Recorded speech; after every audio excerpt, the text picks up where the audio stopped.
మహాపరిశుద్ధుడైన దేవునికి స్తోత్రములు. దేవుడు తన పరిశుద్ధాత్మ ద్వారా మనలను సర్వ సత్యములోనికి నడిపించునుగాక. ఆమేన్. క్రీస్తునందు ప్రియమైన వారులారా, గత మంగళవారము మనము దావీదు గుడారము దాని ప్రత్యేకతను కూర్చి తెలుసుకున్నాం. మోషే ప్రత్యక్ష గుడారమందు దేవుడు అనుగ్రహించిన బలి అర్పణల క్రమము కలదు. దావీదు గుడారములో దేవుని ఆరాధన క్రమము కలదు. దావీదు గుడారము సంగమునకు సాదృశ్యమని మనము తెలుసుకున్నాము. మరియు సొలొమోను కట్టబోయే మందిరములో మోషే బలి అర్పణల క్రమము దావీదు గుడారం యొక్క దైవ ఆరాధన క్రమము రెండు సొలొమోను మందిరములో మిళితమై ఉన్నవి. దావీదు మహారాజు మందిరమునకు కావలసిన వస్తు సామగ్రి, మందిరము యొక్క నమూనా ప్లాన్,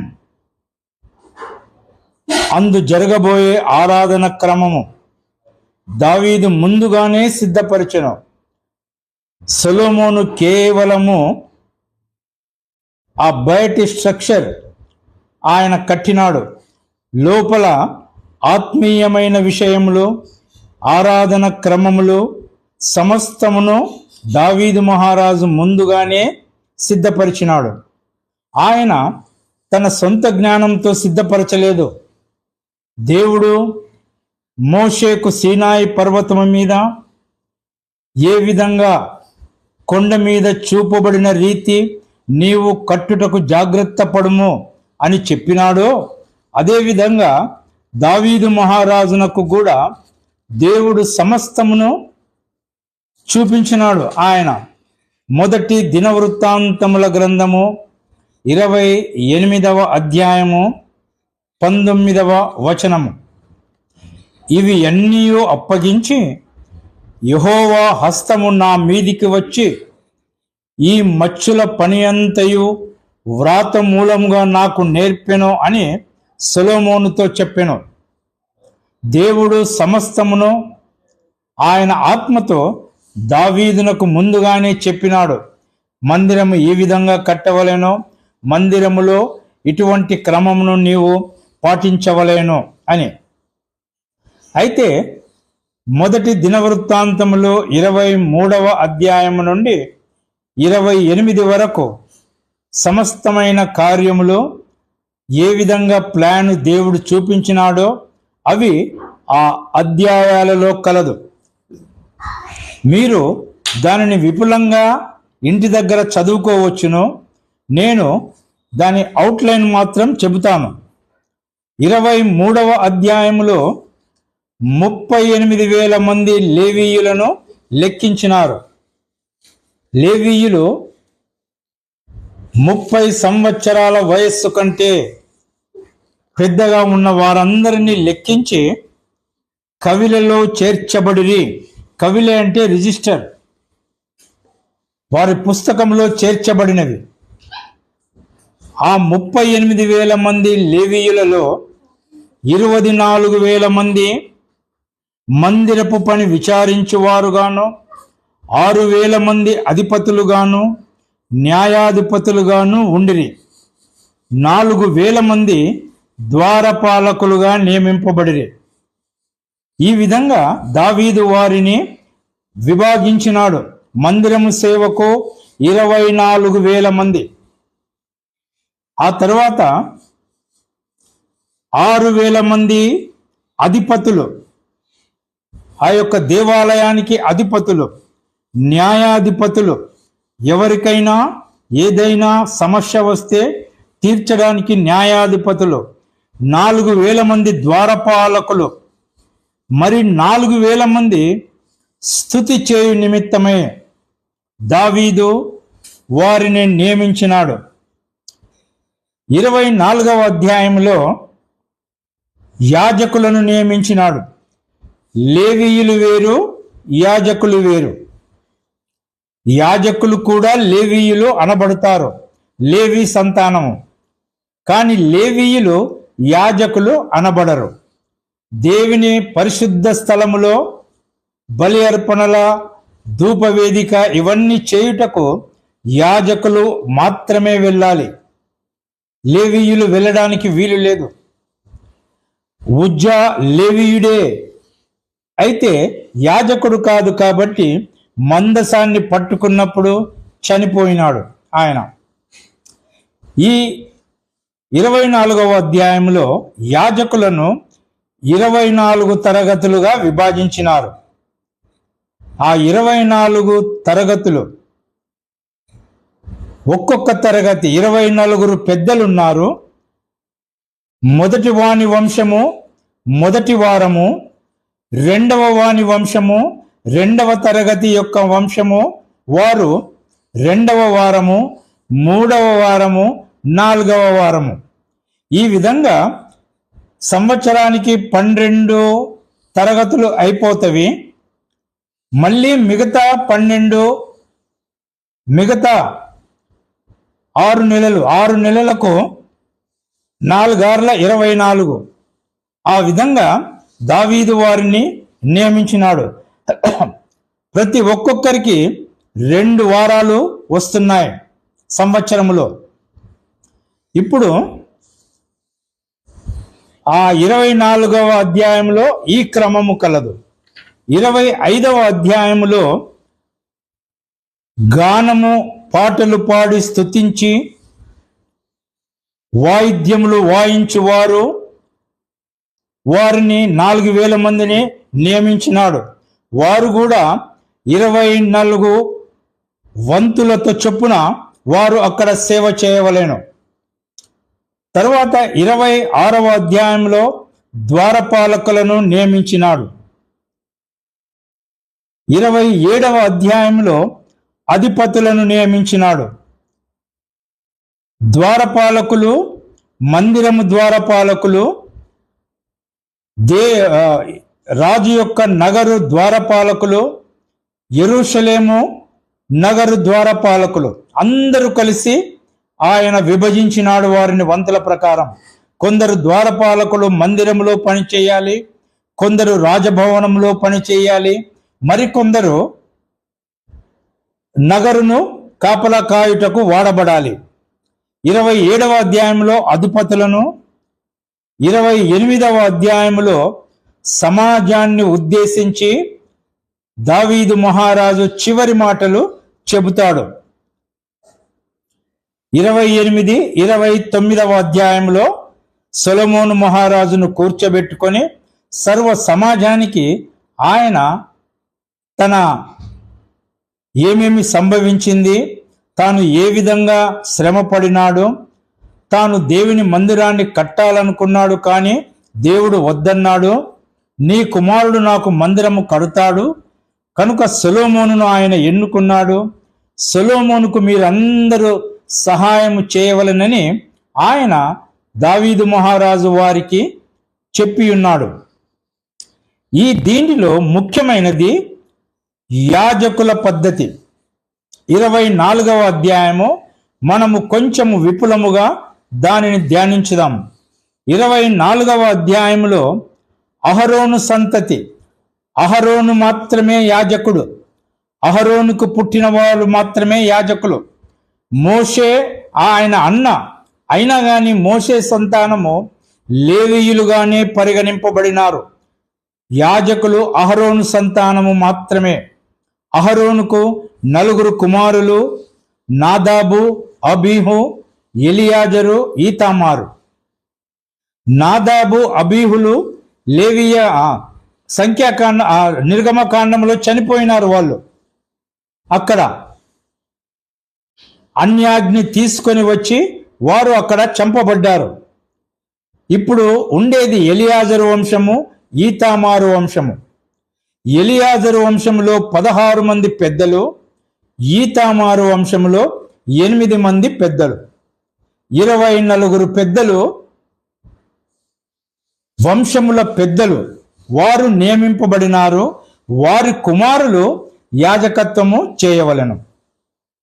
చూడండి, ఈ 4 అధ్యాయాలలో అంటే 24, 25, 26, 27 వీటిలో మీరు సంఖ్యను గమనించినట్లయితే 24 24,000 24 వంతులు 24 భాగాలు అని మనకు కనిపిస్తాయి. మోషే ప్రత్యక్ష గుడారము కేవలము 12 గోత్రములు మాత్రమే. 12 సార్వభౌమత్వానికి సాదృశ్యముగా ఉంది. దేవుని యొక్క గవర్నమెంట్, దైవ ప్రభుత్వము. 24 సంపూర్ణమైన ప్రభుత్వము. ప్రకటన గ్రంథములో ఆ దేవుని సింహాసనము ఎదుట 4 జీవులను 24 పెద్దలు అక్కడ ఉండ్రి. వారు కిరీటములు ధరించి తమ చేతిలో సువర్ణ పాత్రలను పట్టుకొని దేవునికి స్తుతులు చెల్లిస్తున్నారు. ఆ పాత్రలు పరిశుద్ధుల ప్రార్థనలు. వారు ఇంకొక చేతిలో వీణెలు పట్టుకున్నారు. వీణెలు కీర్తనలకు సాదృశ్యంగా ఉంది. కాబట్టి సంపూర్ణమైన దైవ ప్రభుత్వము ఆ దేవుని పరలోకములో ఉన్న దానిని బట్టి ఛాయా రూపకంగా దావీదు 24 తరగతులు నియమించినాడు. వీరు ఎల్లకాలము దేవుని మందిరములో యాజకత్వము చేయుచు, పాటలు పాడుచు, స్తుతించుచు గాన ప్రతిగానములు చేయవలెను. ఆ యెషయా గ్రంథములో సెరాపులు దేవుని సన్నిధిలో ఉండిరి. వారు సర్వోన్నతుడైన దేవుడు పరిశుద్ధుడు పరిశుద్ధుడు పరిశుద్ధుడు అని గాన ప్రతిగానములు చేయగా గడప కమ్ముల పునాదులు అదిరెనో అని చెప్పబడినది. గాన ప్రతిగానములు అనగా ఒక గుంపు గానము చేస్తే ఇంకొక గుంపు ప్రతిగానము చేస్తుంటది. ఆ విధంగా వేల కొలది దేవదూతలు చేస్తున్నారు. ఇక్కడ దేవుని మందిరములో ఆ పద్ధతిని దావీదు నియమించినాడు. 24 పెద్దలు. ఆ 24 పెద్దలు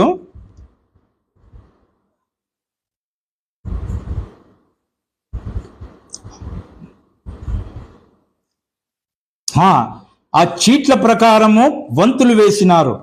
7వ వచనం, మొదటి దినవృత్తాంతములు 24వ అధ్యాయము 7వ వచనము. మొదటి చీటి యెహోయారీబునకు వచ్చెను, రెండవది యెదయాకు వచ్చెను, మూడవది హరీమునకు, నాలుగవది షెయేరుమునకు, ఐదవది మల్కియాకు, ఆరవది మియామీమునకు, ఏడవది హక్కోజునకు, ఎనిమిదవది అబియాకు, తొమ్మిదవది యేషువకు, 10వది షెకన్యాకు. ఈ విధముగా 24 పెద్దలకు చీటి వచ్చింది. ఇప్పుడు దీనిని ఏ విధంగా క్రమపరిచినాడు అంటే, ఇశ్రాయేలీయుల సంవత్సరములు వారి యొక్క క్యాలెండరు 2 విధములుగా ఉంటుంది. మొదటిది నోవహు కాలం నుండి వచ్చిన క్యాలెండర్ సంవత్సరం. నోవహు కాలము నుండి వచ్చిన క్యాలెండరులో మొదటి నెల తిష్రీ నెల. తిష్రీ మీరు కావాలంటే రాసుకునండి. వారి యొక్క నెలలో మొదటి నెల తిష్రీ, రెండవ నెల కేస్వాన్, మూడవ నెల కిస్లేవ్, నాలుగవ నెల తేబేత్, ఐదవ నెల షబాత్, ఆరవ నెల ఆదారు, ఏడవ నెల నీసాన్. నీసానునే అబీబు అంటారు. అబీబు నెల. హెబ్రీ భాషలో అబీబు. వారు బబులోనికి చెరగొనిపోయినప్పుడు బబులోని యొక్క మాటను బట్టి నీసాను అనే పేరు వారికి కలిగింది. 7వ నెల నీసాన్, 8వ నెల అయ్యార్, 9వ నెల సివాన్, 10వ నెల తమ్మూజు, 11వ నెల ఆబు, 12వ నెల ఏలూలు. ఇది వారి నెలలు నోవహు కాలము నుండి వచ్చిన క్యాలెండర్ ప్రకారం. అయితే నిర్గమకాండము 12వ అధ్యాయములో దేవుడు మోషేకు నీవు ఇశ్రాయేలీయులతో ఈ విధముగా అనుము అని అక్కడ ఏం చెబుతున్నాడంటే, మోషే 12వ అధ్యాయము 1వ వచనం, నిర్గమకాండము 12 1వ వచనం. మోషే అహరోనులు ఐగుప్తు దేశములో ఉండగా యెహోవా వారితో ఇలాగు సెలవిచ్చెను, నెలలలో ఈ నెల మీకు మొదటిది. ఆయన మార్చుతున్నాడు క్యాలెండరు. 7వ నెలను మొదటి నెలగా చేసినాడు. ఇక్కడ అది అబీబు నెల, నీసాను నెల, పస్కా పండుగ సమయములో వచ్చే నెల. ఇది మీ సంవత్సరమునకు మొదటి నెల. ఇశ్రాయేలీయుల మత సంబంధమైన మొదటి నెల అది అబీబు నెల లేక నీసాను నెల. ఎందుకంటే ఇశ్రాయేలు ఒక జనాంగముగా అక్కడ ఏర్పరచబడినది. వారు ఒక జనాంగం కాబట్టి ఇది మీకు మొదటి సంవత్సరం. ఈ నెలలో ఈ సంవత్సరములో ఇది మీకు మొదటి నెల, అబీబు నెల లేక నీసాను నెల. ఆ నెల 14వ దినమున పస్కా పశువును వధించవలెను. పస్కా పండుగ సమయంలో మొదలవుతుంది వారి యొక్క నెల. మనం చూసినట్టయితే రెండవ రాజుల గ్రంథము, మొదటి రాజుల గ్రంథము 6వ అధ్యాయము. ఇశ్రాయేలీయులు ఈ సంవత్సరాన్ని పాటించినారు. మొదటి వచనము, మొదటి రాజులు 6వ అధ్యాయము 1వ వచనం. అయితే ఇశ్రాయేలీయులు ఐగుప్తులో నుండి బయలుదేరి వచ్చిన 408వ సంవత్సరమందు, అనగా సొలొమోను ఇశ్రాయేలును ఏలిన 4వ సంవత్సరమందు, జీప్ అను 2వ మాసమున అతడు యెహోవా మందిరమును కట్టింప ఆరంభించెను. యెహోవా మందిరమును ఎప్పుడు కట్టింప ఆరంభించినాడు? ఐగుప్తులో నుండి బయటకు వచ్చిన ఈ క్రొత్త సంవత్సరములు చెప్తున్నాడు. 480 సంవత్సరము 2వ నెల కట్టింప ఆరంభించెను. కనుక ఇశ్రాయేలీయులకు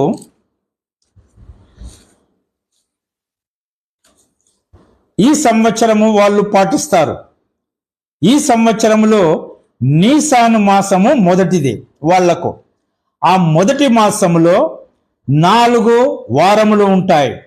2వ మాసములో 4 వారములు. ఈ విధంగా 12 నెలలు వారు దేవుని సన్నిధిలో వంతుల ప్రకారము సేవ చేస్తారు.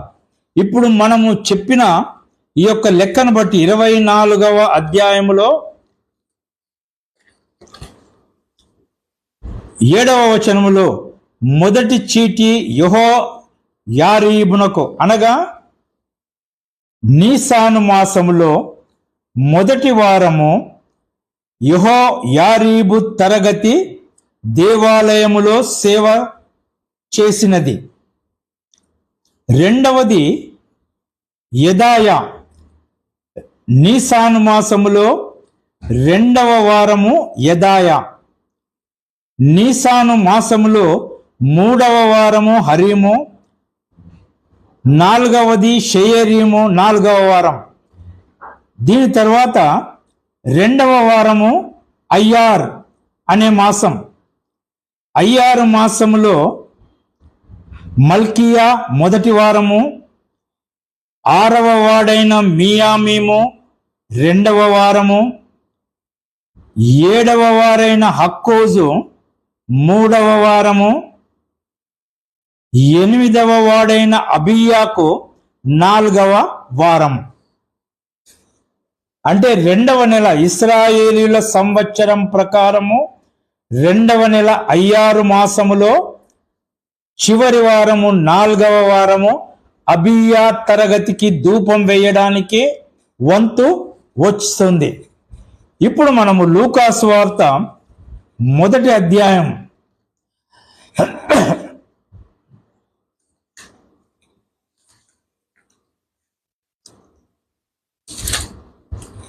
లూకా సువార్త 1వ అధ్యాయములో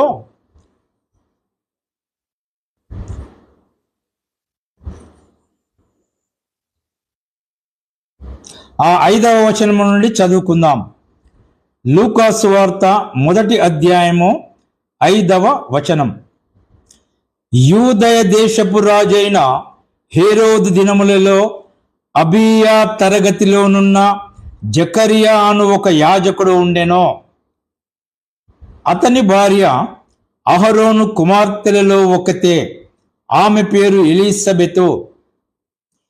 వీరిద్దరు ప్రభు యొక్క సకలమైన ఆజ్ఞల చొప్పునను న్యాయ విధుల చొప్పునను నిరపరాధులుగా నడుచుకొనుచు దేవుని దృష్టికి నీతిమంతులయ్యుండిరి. ఎలీసబెతు గొడ్రాలైనందున వారికి పిల్లలు లేకపోయిరి, మరియు వారిద్దరూ బహుకాలము గడచిన వృద్ధులైరి. 8వ వచనం. జకరియా తన తరగతి క్రమము చొప్పున దేవుని ఎదుట యాజక ధర్మము జరిగించుచుండగా, తన తరగతి అబీయా తరగతి క్రమము చొప్పున ఇశ్రాయేలీయుల సంవత్సరములో 2వ నెల 4వ వారము ఆయన యాజక ధర్మము చేయుచున్నాడు. ఇప్పుడు అక్కడ దేవదూత గాబ్రియేలు దూత వచ్చి జకరియాకు తన కుమారుని గురించి చెబుతాడు. ఆయన ధూపము వేయుచుండగా ఆలయములోనికి వెళ్ళి ధూపము వేయుటకు అతనికి వంతు వచ్చెను. ధూప సమయమందు ప్రజల సమూహమంతయు వెలుపల ప్రార్థన చేయుచుండగా ప్రభువు ధూపవేదిక కుడివైపున నిలిచి అతనికి కనబడగా, జకరియా అతని చూచి తొందరపడి భయపడిన వాడాయను. అప్పుడు ఆ దూత అతనితో, జకరియా, భయపడకము, నీ ప్రార్థన వినబడినది. ఏం ప్రార్థన చేస్తున్నాడు ఆయన? నీ ప్రార్థన వినబడినది. నీ భార్య అయిన ఎలీసబెతు నీకు కుమారుని కనును, అతనికి యోహాను అను పేరు పెట్టుదువు. అనగా జకరియా అంతటి వృద్ధాప్యములో ఆ యాజక ధర్మము ఎప్పుడో ఒకసారి తమ వంతు ఏండ్ల తర్వాత వస్తుంది కాబట్టి ఆ సమయంలో నాకు కుమారుని కలుగజేయమని ప్రార్థన చేసినాడు. నీ ప్రార్థన వినపడినది. నీ భార్య గర్భవతి కుమారుని కనును. అది ఏ మాసము? 5 మాసము చివరి వారములో చెప్పినాడు. ఆయన చివరి వారములో ముగించుకొని 3వ నెలలో ఇంటికి వెళ్ళి తన భార్య దగ్గర చేరినప్పుడు ఆమె గర్భవతి అవుతుంది. 3వ నెలలో. ఆ 3వ నెల ఏది? సివాన్ అనే నెల. ఆమె గర్భం ధరించి 6వ మాసమున దేవదూత యూదయలో ఉన్న మరియమ్మ దగ్గరకు వెళ్ళి ఆమెకు ఒక సమాచారము చెబుతున్నాడు. 6వ మాసములో. 6వ మాసం అంటే ఏది? సివాను మాసములో ఆమె గర్భం ధరిస్తే 7వ మాసం తమ్మూజు మాసం, 4వ మాసము తమ్మూజు మాసము. ఆ మాసము నుండి లెక్క పెడితే తమ్మూజు మాసము, ఆబ్ మాసము, ఏలూలు మాసము, తిస్రీ మాసము, కేస్వాన్,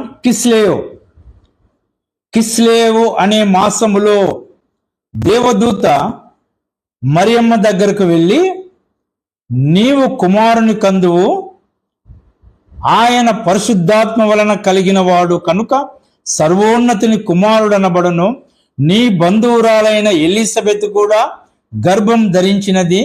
ఆమెకిప్పుడు 6వ మాసము అని చెబుతాడు. ఆ తరువాత అప్పటి నుండి మరియమ్మ గర్భవతి ధరిస్తోంది. ఏ మాసము నుండి? కిస్లేవు మాసము నుండి. కిస్లేవు మాసములో ఆమె దేవుడు పరిశుద్ధాత్మ గనుక భర్త లేడు గనుక ఆమె అప్పుడే దేవుని మాట చొప్పున గర్భము ధరించును. కిస్లేవు నుండి మనము 9 నెలలు లెక్కిస్తే తేబేత్, షేబాత్, ఆదార్, నీసాన్, అయ్యార్, సివాన్, తమ్మూజ్, ఆబ్, ఏలూలు మాసం. ఏలూలు మాసములో 9 నెలల తరువాత యేసు ప్రభువును ఆమె ప్రసవించవచ్చును. ఈ ఏలూలు మాసము మన క్యాలెండరులో ఆగస్టు, సెప్టెంబర్, ఆగస్టు అమావాస్య నుండి సెప్టెంబర్ అమావాస్య వరకు ఏలూలు మాసం. కనుక యేసు ప్రభువు డిసెంబర్లో కాదు కానీ బైబిల్ ప్రకారంగా సెప్టెంబర్ నెలలో ఆయన పుట్టి ఉండవచ్చును. దీనికి కారణం ఏంటి అంటే మరి ఒక ఉదాహరణ ప్రకటన గ్రంథములో 12వ అధ్యాయము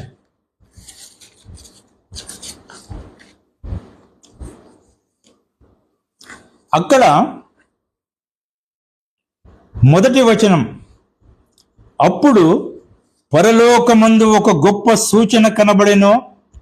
అదేదనగా సూర్యుని ధరించిన ఒక స్త్రీ, ఆమె పాదముల కింద చంద్రుడును, శిరస్సు మీద 12 నక్షత్రముల కిరీటమును ఉండెను. ఆమె గర్భిణి అయి ప్రసవ వేదన పడుచు ఆ నొప్పులకు కేకలు వేయుచుండెను. ఇది ఒక సూచన దేవుడు యోహానుకు చూపిస్తున్నాడు. సూర్యుని ధరించుకొని ఉన్న ఒక స్త్రీ, ఆమె పాదముల కింద చంద్రుడు, శిరస్సు మీద 12 నక్షత్రముల కిరీటము. చూడండి, ఈ స్త్రీ ఎవరు అన్నది బైబిల్ స్కాలర్ల మధ్య, బైబిల్ పండితుల మధ్య చాలా వివాదం ఉంది.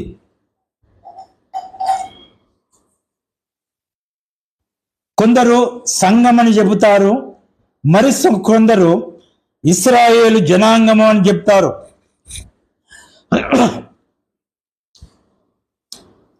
సంఘము అనడానికి బైబిల్ ప్రకారంగా ఆస్కారం లేదు. ఎందుకంటే సంఘము పెళ్లి అయిన భార్యగా ఎక్కడా ప్రస్తావించబడలేదు. ప్రదానము చేయబడిన కన్యకగానే బైబిల్లో సంఘమును గురించి చెప్పబడినది. అయితే ఇశ్రాయేలు జనాంగము బైబిల్లో ఉన్న ఒక వాక్యాన్ని చెప్పాలంటే బైబిల్లో ఉన్న ఇంకొక వాక్యము దానికి వ్యాఖ్యానము. ఆది కాండములో యోసేపునకు స్వప్నాలు వస్తాయి. ఆ స్వప్నాల ప్రకారము ఆయన ఏమంటాడు యోసేపు తన తండ్రితో, తండ్రి, సూర్యచంద్రులు 11 నక్షత్రములు నాకు నమస్కారము చేసినవి. అప్పుడు యాకోబు అంటాడు, సూర్యుడంటే నేను, చంద్రుడంటే మీ తల్లి, మరి నక్షత్రములు నీ సహోదరులు, మేము నీకు నమస్కారం చేస్తామా? ఏంటి ఈ విపరీతమైన కళ అని ఆయనను దండిస్తాడు. సూర్యుడు యాకోబు, చంద్రుడు ఆయన భార్య, 12 నక్షత్రములు. ఇది ఇశ్రాయేలు కుటుంబము, ఇశ్రాయేలు జనాంగము. కాబట్టి ఈ యొక్క సూచన ఇశ్రాయేలు జనాంగానికి సాదృశ్యం. ఈ ఇశ్రాయేలు జనాంగములో ఒక పిల్లవాడు పుట్టబోతున్నాడు. ఆయనను గురించి ఏం చెప్తున్నాడు ఇక్కడ? అంతటా పరలోకమందు ఇంకొక సూచన కనబడెను. ఇదిగో ఎర్రని మహాఘట సర్పము, దానికి 7 తలలను 10 కొమ్ములు ఉండెను. దాని తలల మీద 7 కిరీటములుండెను. దాని తోక ఆకాశ నక్షత్రములలో 3వ భాగం ఈడ్చి వాటిని భూమి మీద పడవేశెను. కననయ్యున్న ఆ స్త్రీ కనగానే ఆమె శిశువును మృంగివేయవలనని ఆ ఘట సర్పము స్త్రీ ఎదుట నిలుచుండెను. సమస్త జనములను ఇనుప దండముతో ఏలనయ్యున్న ఒక మగ శిశువు ఆమె కనగా, సమస్త జనములను ఇనుప దండముతో ఏలనయ్యున్న ఒక శిశువు. కీర్తనల గ్రంథము 2వ అధ్యాయములో ఈ ఇనుపదండంతో ఏలనయున్న ఈయన రాజాదిరాజైన యేసు ప్రభు అని మనము ఇక్కడ యెహోవా కీర్తనల గ్రంథము 2వ అధ్యాయము 7వ వచనం, యెహోవా నాకీలాగు సెలవిచ్చెను, నీవు నా కుమారుడవు, నేడు నేను నిన్ను కనియున్నాను. నన్ను అడుగుము, జనములను నీకు స్వాస్థ్యముగాను భూమిని దిగంతముల వరకు సొత్తుగాను ఇచ్చెదను. ఇనుపదండముతో నీవు వారిని పగులగొట్టెదవు, కుండను పగలగొట్టినట్టు వారిని ముక్క చెక్కలుగా పగలగొట్టుదువు. ఇక్కడ దావీదు మహారాజు క్రీస్తును గూర్చి ప్రవచించుచున్నాడు. కాబట్టి ఈ శిశువు ఇశ్రాయేలు జనాంగములో వచ్చును. ఆ ఘట సర్పము అది సాతాను, అపవాది అని కింద చెప్పబడినది. 9వ వచనం, ప్రకటన 12వ అధ్యాయము 9వ వచనం, కాగా సర్వలోకమును మోసపుచ్చుచు అపవాది అనియు సాతాననియు పేరుగల ఆది సర్పమైన ఆ మహాఘట సర్పము పడద్రోయబడెను. అది భూమి మీద పడద్రోయబడెను. ఈ ఘట సర్పము సాతానుడు, ఆ స్త్రీ ఇశ్రాయేలు జనాంగము. ఇశ్రాయేలు జనాంగములో యేసు ప్రభు పుట్టుటకు పూర్వమే సాతానుడు కైసరులో ప్రవేశించి జనసంఖ్య వ్రాయవలనని ఆజ్ఞ ఇచ్చినాడు. కాబట్టి నిండు చూలాలి ఆమె నజరేతు నుండి బెత్లెహేముకు గాడిద మీద ప్రయాణము చేయవలసి వచ్చెను. తరువాత హేరోదులో ప్రవేశించి 2 ఏళ్ల క్రింద ఉన్న పిల్లలనందరినీ చంపుటకు ఆజ్ఞ ఇచ్చినాడు. ఆ శిశువు ఆ స్త్రీ కనగానే చంపాలని సాతానుడు ప్రయత్నం చేసినాడు.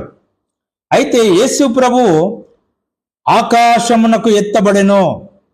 ఆ మధ్యలో ఆ 12వ అధ్యాయము, ప్రకటన గ్రంథము 12వ అధ్యాయము 9వ వచనము మధ్యలో సంఘకాలము, కృపాకాలము ఉంది.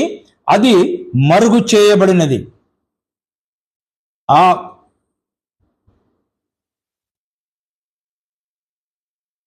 ఆమె కనగానే ఆమె శిశువు దేవుని యొద్దకు, ఆయన సింహాసనము వద్దకు కొనిపోబడెను. ఇది క్రీస్తు యొక్క ఆరోహణము, పుట్టుక ఆరోహణము. ఆయన టూకిగా మనకు చెబుతున్నాడు. ఆ తర్వాత సంఘకాలము మరుగు చేయబడినది. కాబట్టి ఈయన యేసు ప్రభువు, ఆ స్త్రీ ఇశ్రాయేలు జనాంగము, కన్యారాజు. ఇప్పుడు ఇక్కడ చెప్పబడిన 12వ అధ్యాయంలో చెప్పబడిన ఈ స్త్రీ, అది ఒక రాశి. మనము 12 రాశుల గురించి చెప్పుకున్నాం.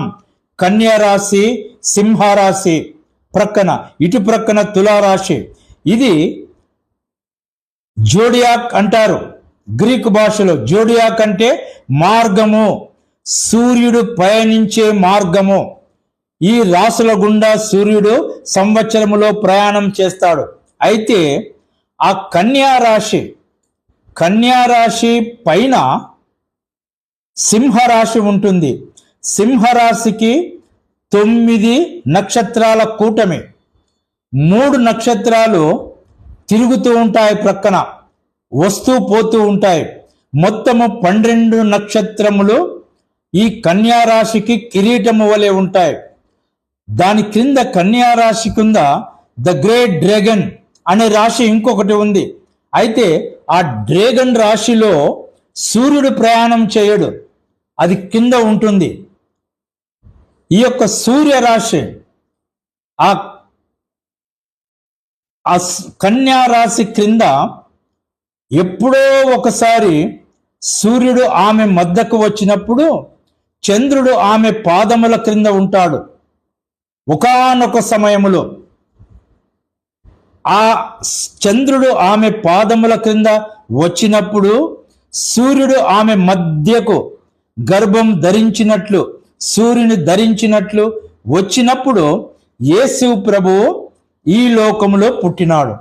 అనగా సెప్టెంబర్ నెలలో ఎప్పుడో ఒకసారి కన్యా రాశి కింద చంద్రుడు వచ్చినట్లు సూర్యుడు ఆమె గర్భంలో వచ్చినట్లు ఉండిన రాశిలో యేసు ప్రభు పుడతాడు అని క్రీస్తు పుట్టుక గురించి అది చెప్పబడినది రహస్యముగా. అయితే పండితులు క్రీస్తు పూర్వము 3వ శతాబ్దంలో ఇటువంటి కలయిక వచ్చింది.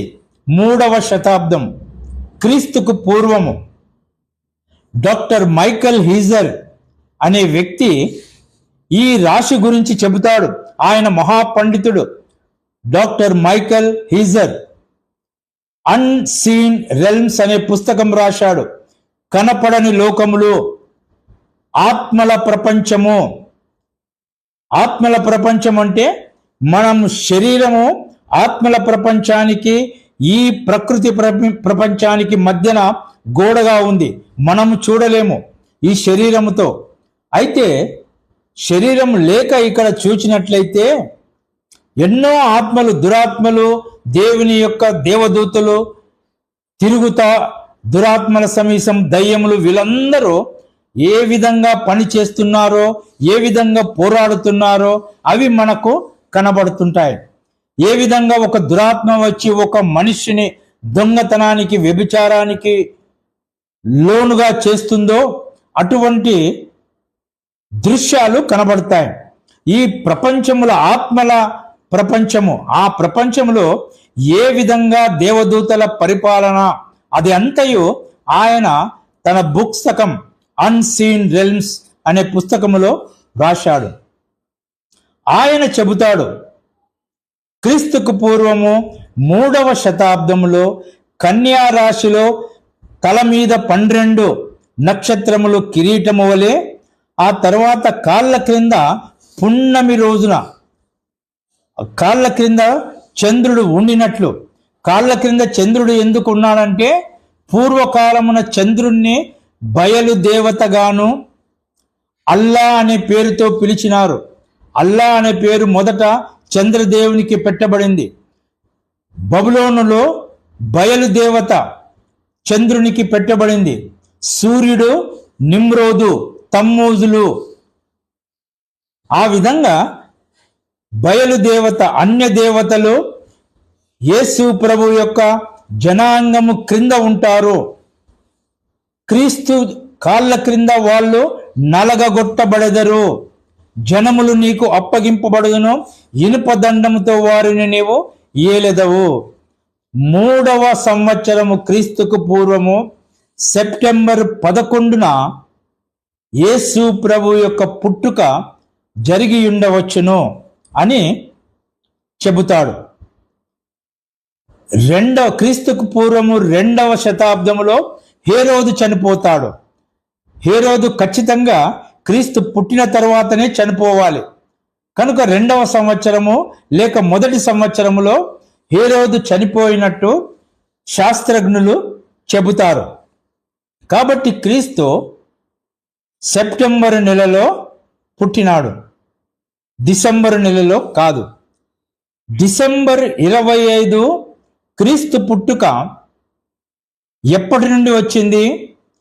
క్రీస్తు శకము 336వ సంవత్సరము డిసెంబర్ 25న మొదటి క్రిస్మస్ సెలబ్రేట్ చేసినట్లు చరిత్రకారులు చెబుతారు.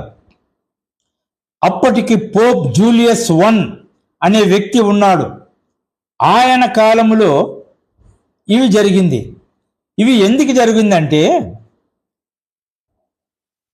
కాన్స్టంటైన్ అనే చక్రవర్తి తన పరిపాలనలో ఎటువంటి మతభేదములు లేకుండా, అల్లరి లేకుండా అందరూ క్రైస్తవులై ఒకే మతములో ఉండాలన్న ఉద్దేశంతో క్రైస్తత్వాన్ని ఆమోదించి అప్పుడు ఉన్న అన్య జనాంగుల, అన్య దేవతల మందిరములో ఉన్న పూజారులనందరినీ పిలిచి వారికి ఎన్నో భవనాలు, పెద్ద పెద్ద భవనాలు, మంచి అధికారము సమస్తమును వారికి అనుగ్రహించినాడు, అధికారాలు అనుగ్రహించినాడు.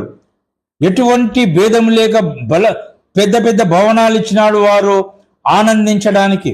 ఇచ్చి మీరందరూ క్రీస్తును ఆరాధించండి అనగా వారు సూర్యదేవత దేవాలయములో క్రీస్తు విగ్రహము, మరియమ్మ విగ్రహం పెట్టి ఆరాధన మొదలుపెట్టినారు. ఆ 25 డిసెంబరు వారు సెటర్నాలియా, రోమా పట్టణములో సెటర్నాలియా అనగా సూర్యదేవుని పుట్టుక, గ్రీకు దేశంలో సోల్ ఇన్విక్టస్, సోల్ అంటే సూర్యుడు, సోలార్ ఎనర్జీ, సూర్యుని ఎనర్జీ, సోల్ ఇన్విక్టస్ అనగా అపజయం పొందని సూర్యుడిని ఆరాధిస్తున్నారు వాళ్ళు. సూర్యదేవునికి 25 డిసెంబర్లో మంచి పిండి వంటల కేకులు తయారు చేసి తింటున్నారు. సూర్యుడు రౌండ్గా ఉంటాడు కాబట్టి రౌండ్ కేకులు తయారు చేసి వాళ్ళు పంచేవాళ్ళు. ఆ తర్వాత అటువంటి ఆచారాలు 25 డిసెంబర్ నాడు సూర్యుడు ఉత్తరాయణమునకు వెళ్తాడు. 25 డిసెంబర్లో సూర్యుడు ఉత్తరాయణమునకు వెళ్తాడు. 22 డిసెంబర్లో the longest night in the world, పెద్ద రాత్రి. ఆ రాత్రి సూర్యుడు చనిపోయినాడని సూర్యునికి దీప ఒత్తులు తెచ్చి క్యాండల్స్తో సూర్యుని దేవుని ఆలయంలో ఉంచుతాడు. అది క్యాండల్ లైట్ సర్వీస్. ఇవన్నీ వారి ఆచారాలన్నీ క్రైస్తవంలో మెల్లిమెల్లిగా ప్రాకిపోయినాయి. మొదట ఎవరు డిసెంబర్ 25 క్రిస్మస్గా ఆరాధించలేదు, అంగీకరించలేదు. మెల్లిమెల్లిగా 400 సంవత్సరాలకు వచ్చేసరికి సాంప్రదాయము పెరిగిపోయినది. ఆ విధంగా 25 డిసెంబరు వచ్చింది. 25 డిసెంబరున నిమ్రోదు కూడా సూర్యుడు, బబులోను ఆచారము. ఇవన్నీ ఐగుప్తుకి, గ్రీకు దేశానికి, రోమా దేశానికి బబులోను నుండియే ప్రాకిపోయినాయి. బబులోనులో అకస్మాత్తుగా నిమ్రోదుడు చంపబడతాడు. నిమ్రోదుని ఒక మొద్దుగా చేసి ఆయన భార్య వ్యభిచారం వలన ఒక కుమారుని కని సూర్యుడు నా గర్భములోకి ధరించినాడు, వచ్చినాడు అన్న ఉద్దేశంతో తమ్మూజుని కూడా నిమ్రోదు అవతారము అని ఆ నరకబడిన మొద్దుకు ఫలించినవాడు తమ్మూదు, ఒక చెట్టుగా ఎక్స్మస్ ట్రీ. ఆ కారణము చేత 25 డిసెంబరులో దానిని అందరూ ఆచరించినారు. అవన్నీ క్రైస్తవంలోకి జొరబడ్డాయి, ఏం లేదు. అయితే ఈ రోజున ఉన్న క్రైస్తవులు తెలియకయే క్రిస్మస్ ఆరాధిస్తున్నారు. సామాన్యమైన ప్రజలకు పండుగల ఉత్పత్తి తెలియదు. కేవలము మంచి మనస్సాక్షితో దేవుని ఆరాధిస్తున్నారు. క్రిస్మస్ పండుగ రోజున క్రీస్తు జన్మ గురించి పాటలు పాడి దేవుని స్తుతించుచు క్రీస్తు జన్మను గూర్చిన మర్మములు తెలుసుకొని ఆనందించుచూ ఉంటారు. ఒకానొక సమయాన అన్యులు క్రీస్తు జన్మ రహస్యమును విని రక్షింపబడిన వారు కలరు.